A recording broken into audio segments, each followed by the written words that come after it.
इस कार्यक्रम के पुण्यार्जक हैं के जैन, सुधा जैन, रचित जैन, लिपि जैन एवं अव्याना जैन नोएडा, श्रीमती नीनू लोकेंद्र, सिद्धि Jain Murar Gwalior, Shrimati Trishala Jain, doctor Monika, doctor Neeraj Jain, Nikhil Sejal, Paschim Vihar Delhi, Shrimati Santosh Jain, Shri Vishal Chand Jain, Shrimati Poonam Jain, CMA Pankaj Jain, Amit Jain, राशि जैन, उन्नति जैन, सेक्टर 37 नोएडा, पारसमल, इंदिरा देवी, संजय, विनीता, अजय, नीतू बाकलीवाल, सूरत, श्री विनोद जैन मिलेनियम, श्रीमती नीता जैन, समस्त गुरु भक्त परिवार फिरोजाबाद। धर्म स्नेही सत श्रद्धालु यहाँ पर उपस्थित आप सभी भव्य वर पुंडरीक पुण्यात्मा महानुभाव आचार्य भगवान योगींद्र देव द्वारा विरचित ज्ञानांकुश की वाचना में विगत दिवस 9वें नंबर की कारिका को देख रहे थे।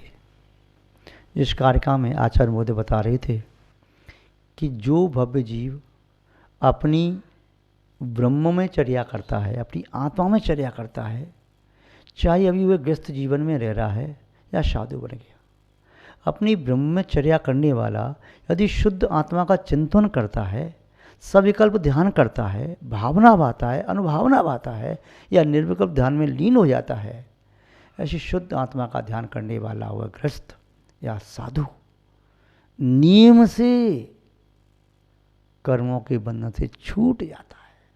इसमें संशय नहीं है।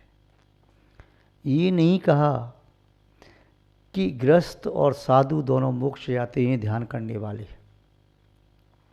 विशेषण देखना जरूरी था। गृहस्थो यदि वालंगी ब्रह्मचारी विशेषतः, विशेष रूप से ब्रह्मचारी होना चाहिए, पहला विशेषण। दूसरा कहा था ध्यानम करोति शुद्धात्मा, अकेला ही नहीं कहा ध्यानम करोति निरंतरम, ध्यानम करोति सदा सदा सदापि, ऐसा नहीं कहा। ध्यानम करो तो शुद्ध आत्मा का ध्यान करता है। पहला तो विशेष रूप से ब्रह्मचारी होना चाहिए, ब्रह्मचर्या करने वाला। दूसरा शुद्ध आत्मा का ध्यान करने वाला हो। यदि ब्रह्म का पालन नहीं करता है तो जितना भी पुण्य कमाएगा धर्म ध्यान के माध्यम से, उसे स्वर्ग आदि का वैभव प्राप्त कर लेगा, मोक्ष नहीं जाएगा।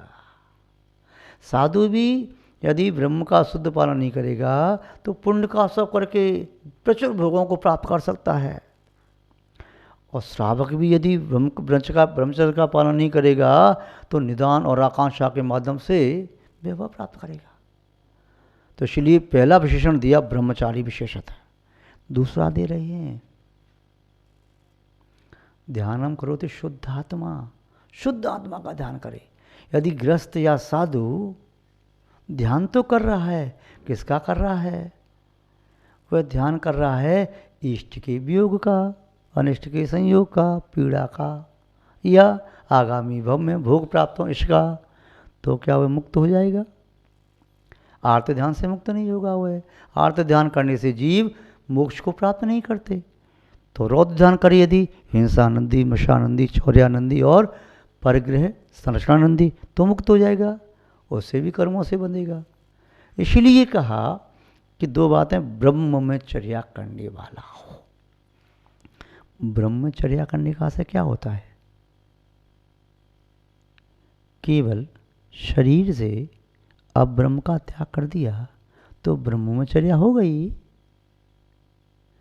मन में यदि उसके चित्त में यदि विषय कषायों की आंधी आ रही हो, उसके चित्तरूपी सरोवर में विषयों की लहरें उठ रही हों, उसके अंदर चित्त में विषयों की अग्नि जल रही हो, जिस धुआं से उसका चित्त ही दूषित हो रहा हो, तो केवल शरीर से त्याग करने से ब्रह्मचारी हो गया। काय के ब्रह्मचारी मान लो, गाली गलौज देने का त्याग कर दिया, अब ब्रह्म के शब्द नहीं बोलना है तो वाचनिक ब्रह्मचारी भी मान लो। और मन में भी अब्रह्म का चिंतन नहीं करता है तो मानसिक ब्रह्मचारी। और चित्त को चित्त में लीन कर देना आत्मिक ब्रह्मचारी हो गया। यदि कोई व्यक्ति शरीर से वचनों से ब्रह्मचर्य का पालन कर रहा है, मन से नहीं कर रहा है, तो मन से नहीं कर रहा है तो मन से भी इतना अब्रह्म जनित पाप हो सकता है कि उस पाप को धोने में वाचनिक ब्रह्मचर्य और कायिक ब्रह्मचर्य समर्थन नहीं है। इसलिए ब्रह्मचर्य का पालन मनसा भी करना है।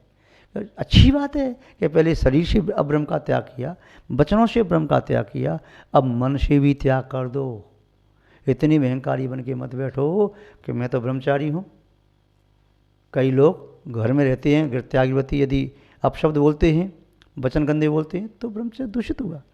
और यदि शब्द भी नहीं बोल रहे, मन में ख्याल कर रहे हैं अतीत के भोगों का, व्रत तो लिया, देखो पहले अपन कैसे रहते थे, कैसे वहाँ गए यहाँ गए, उसकी चर्चा चल रही है, तो ये भी दोष लग रहा है। तो मन से भी दूषण न लगाओ।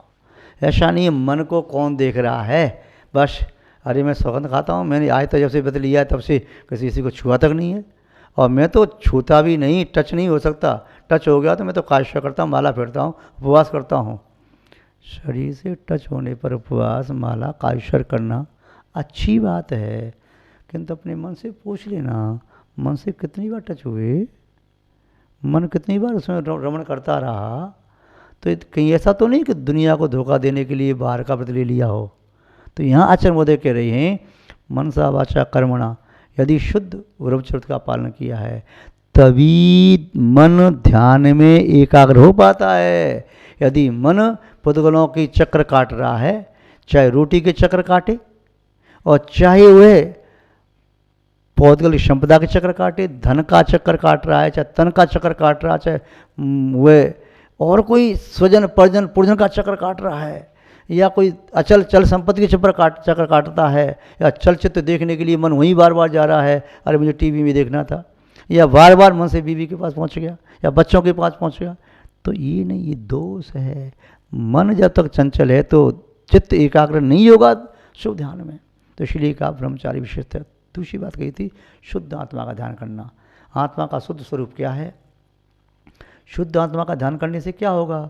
अभी तुम अशुद्ध हैं, ये होगा कि तुम्हें संस्कार पड़ जाएंगे कि शुद्ध आत्मा मुझे बनना है। ध्यान करने से भी शुद्ध आत्मा हुए नहीं, किंतु हो जाओगे।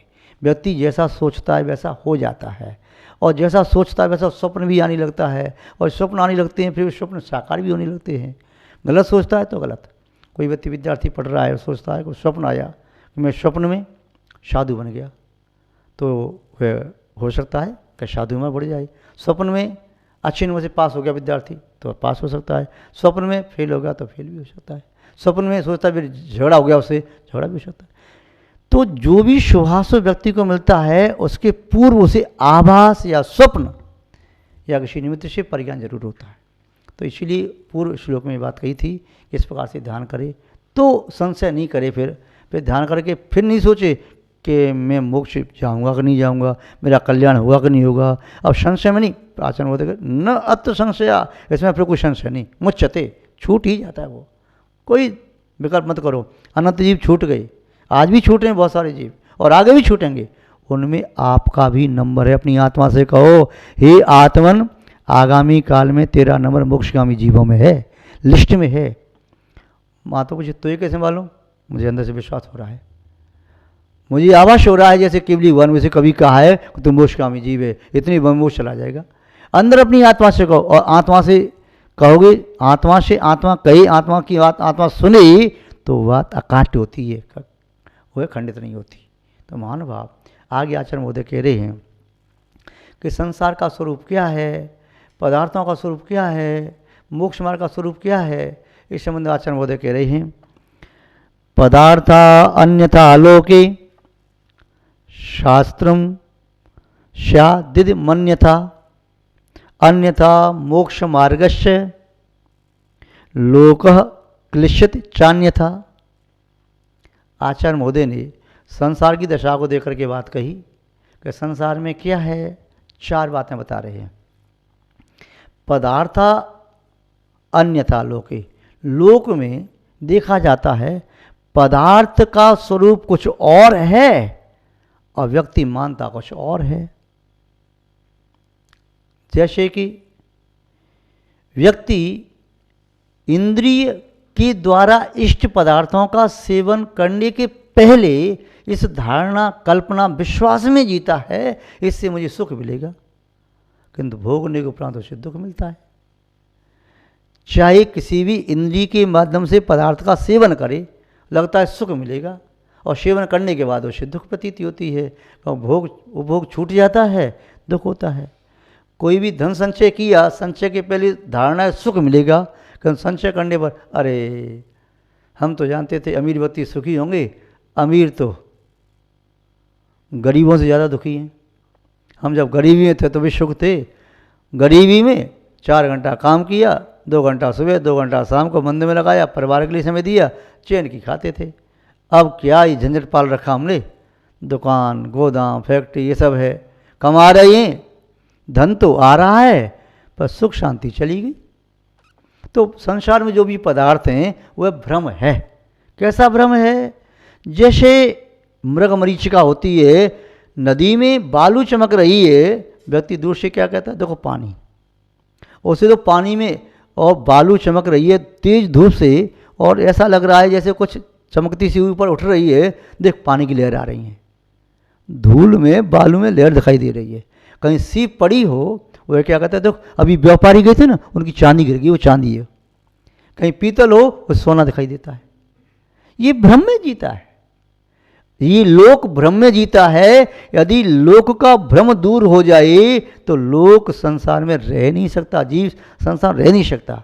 भ्रम का पर्दा डाले बिना संसार में परिभ्रमण संभव नहीं है। ऐसे ही स्वप्न जब देखती हो तो अब स्वप्न में ऐसा लगता है कि बिल्कुल साक्षात हम चल रहे हैं, बोल रहे हैं, काम कर रहे हैं और सब व्यवहार कर रहे हैं, चाहे खाना पीना, उठना बैठना, रोना सोना, कुछ भी हो, सही लगता है। स्वप्न में कौन व्यक्ति कहता है कि स्वप्न, स्वप्न तो सत्य से लगता है, पर आँख खोलने पर स्वप्न है। ऐसे ही ये संसार स्वप्नवत है। ओश बिंदु यदि तिनके पर दिखाई देता है दूर से, मोती से चमकते हैं, क्या वास्तव में भी मोती हैं? नहीं है। सुदूर देखें तो ऐसा लगता है नीला नीला दिखाई दे रहा है, आकाश नीला नीला है, क्या आकाश नीला है? किसी को पूछो, भैया क्या हाल चाल है आपकी आत्मा के? मस्त हूँ, देख नहीं रहा क्या मोटा तगड़ा हो गया है, तो देख चेहरे पर चमक आ गई। तो चेहरे पर चमक आ गई तो ये चेहरा आत्मा है क्या? आत्मा तो अलग है, किंतु लोग इसी को आत्मा मान रहा है, शरीर को। तो पदार्थ अन्यथा लोके, लोक में पदार्थ का स्वरूप जो है उसे अन्यथा माना जा रहा है। वे आसव और बंध के कारणों को सुख के कारण मान रही हैं और संबंध जा के कारणों को दुख का कारण मान रही हैं। जो आप पढ़ते हैं छड़ाला में, आत्म हित हित विराग ज्ञान ते लखें आपको कष्ट दान, ऐसा उसको परिभाषित होता है। तो लोक में अन्य प्रकार से है। दूसरा कह रहे शास्त्रम स्यादिद मन्यथा, संसार में जो शास्त्र हैं, इदम शास्त्रम अन्यथा। यदि आध्यात्म चर्चा, धर्म की चर्चा की जाए तो श्रोता एक मिल जाए तभी बहुत बड़ी बात है। उस एक श्रोता को भी शुद्ध आध्यात्म ज्ञान दें, पचा नहीं पाएगा, 10 हो जाएंगे, दूसरे दिन से आएगा ही नहीं। क्या विचार है, मारना चाहते मुझे, मैं आपकी सेवा में नहीं आऊँगा। इसीलिए उसे भी फिर व्यवहार का बतासा दिया जाता है, व्यवहार के बताशे में निश्चय का आध्यात्म पुट दिया जाता है, पचा नहीं पाएगा। ये पारा है, पेट को फाड़ के बाहर निकल जाएगा। इसलिए पारा को पहले शुद्ध करो, पारद की भस्म बनाओ, चाहे हीरा इसकी भस्म बनाओ, सोना है तो भस्म बनाओ, चांदी है कोई भस्म बनाओ, लोहा भी है तो भस्म बनाओ, इसको जलाओ, इसकी शक्ति कम करो, भस्म बना करके धीमे धीमे धीमे धीमे, सीधी नहीं, चाहे मलाई में, चाशनी में, लड्डू में, बताशे में, दूध में, उसमें दो थोड़ी थोड़ी मात्रा में, तब वैसे पचा पाएगा। ऐसी आध्यात्म उपदेश ऐसे नहीं दिया जाता। तो शास्त्र का शुद्ध उपदेश दें तो व्यक्ति नहीं सुनेगा। तो क्या करते हैं लोग को, क्या है, आप तो अच्छी अच्छी बातें बताओ, थोड़ा सा 2-4 चुटकुले सुना दो, थोड़ी हंसी मजाक कर लो, थोड़ा सा हम भी हंस लें, ताली बजा दें, और आप सभा में बैठ करके 50 लोग बैठे हैं, आज इसकी बुराई कर दो, कल उसकी बुराई कर दो, और उसकी हुटिंग कर दो, ये ऐसी है वैसी है, किसी की प्रशंसा कर दो, बस हो गया उपदेश, आगे आनंद, ये चाहिए। तो ये उपदेश माना जा रहा, वाह बड़ा अच्छा उपदेश दिया, क्या दिया, आनंद आ गया उपदेश में। तो एक क्षण के लिए पलक नहीं झपकी, क्यों झपकी, हाँ यूँ करते रहे। आध्यात्म उपदेश देने में सिर में खुजली मचने लगती है, मैं अभी आता हूँ, खड़े होकर चले गए, क्योंकि आप लोगों को अनादिकाल के संस्कार होने के कारण वह सत्य शुद्ध शास्त्र की जो बातें हैं सीधी सीधी पचती नहीं। घी आपको कोई पिलाना चाहे, पानी पी जाओगे 2 लोटा 4 लोटा 6 लोटा, पर घी ना पी पाओगे, 1 लोटा भी, 1 गिलास भी ना पी पाओगे। और सही बताएं, 1 कटोरी भी शुद्ध गर्म भी पिलाया जाएगा तो उसको भी ना पी पाओगे।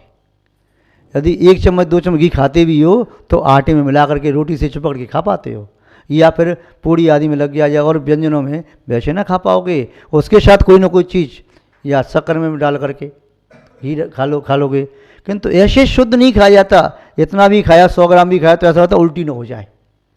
तो शुद्ध शास्त्र का ज्ञान सीधा सीधा पचता नहीं। इसीलिए शास्त्र वास्तव में कुछ और है, लोक में कुछ और प्रकार से माना जाता है। तीसरी बात कही, अन्यथा मोक्ष मार्गस्य। मोक्ष का मार्ग क्या है? वह है वीतरागता का मार्ग, संबदर्शन ज्ञान शरत का मार्ग। एक सेठ जी डेली मंदिर में जाते थे, कहते थे भगवान जी मुझे मोक्ष दे दो। पूजा पाठ करते थे, अपना माथा भगवान के चरणों में रगड़ते थे, पूरा पसीना भगवान के चरणों में, और भगवान के चरण घिस घिस के छोटे से रह गए। अब कोई देव ने उसकी बात सुनी, व्यंतर देव आ गया कि सेठ तो बड़ा भगत है, और आकर के छुप के बैठा, बिक्रिया शरीर उसका था, और आवाज़ की उसने आकाशवाणी, हाँ सेठ, भगवान तेरी भक्ति से खुश हो गए तो ये मोक्ष देने के लिए आ गए। उन्होंने कहा आदेश है, मैं तुझे मोक्ष दूंगा। अरे वाह वाह, मेरी भक्ति प्रार्थना स्वीकार हो गई, मोक्ष मुझे मिलेगा। कब? आज, अभी, इसी समय।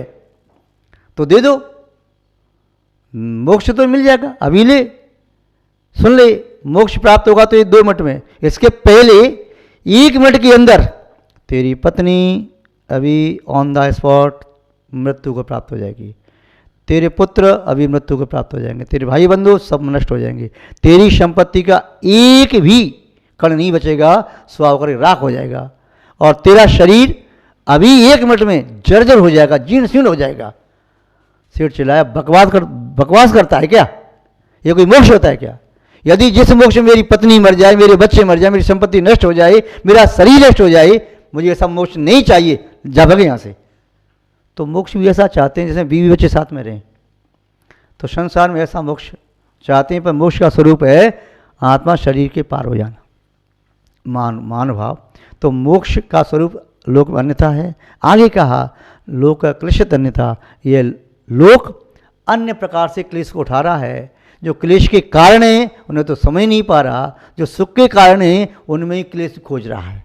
जैसे जोंक गाय के स्तन पर लग करके खून चूसती है, ऐसे ही संसारी प्राणी सुख का अनुभव कर सकते हैं, कर नहीं रहे, उसमें भी दुख खोज रहे हैं। तो महानुभाव, ये इस कार्य का सामान्य अर्थ था। विस्तार से पुनः कभी देखना चाहिए। आज बस इतना ही पर्याप्त है। इसी के साथ हम अपनी शब्द श्रृंखला को विराम देते हैं। जय बोले श्री शांतनाथ भगवान की, परम पूज्य आचार्य गुरुदेव श्री विद्यानंद महाराज की, अहिंसा में विश्व धर्म की। इस कार्यक्रम के पुण्यार्जक थे के जैन, सुधा जैन, रचित जैन, लिपि जैन एवं अव्याना जैन, नोएडा। श्रीमती नीनू लोकेंद्र, सिद्धि Jain, Murar Gwalior. Shrimati Trishala Jain, doctor Monika, doctor Neeraj Jain, Nikhil Sejal, Paschim Vihar, Delhi. Shrimati Santosh Jain, Shri Vishal Chand Jain, Shrimati Poonam Jain, CMA Pankaj Jain, Amit Jain, राशि जैन, उन्नति जैन, सेक्टर 37, नोएडा। पारसमल, इंदिरा देवी, संजय, विनीता, अजय, नीतू बाकलीवाल, सूरत। श्री विनोद जैन, मिलेनियम। श्रीमती नीता जैन, समस्त गुरु भक्त परिवार, फिरोजाबाद।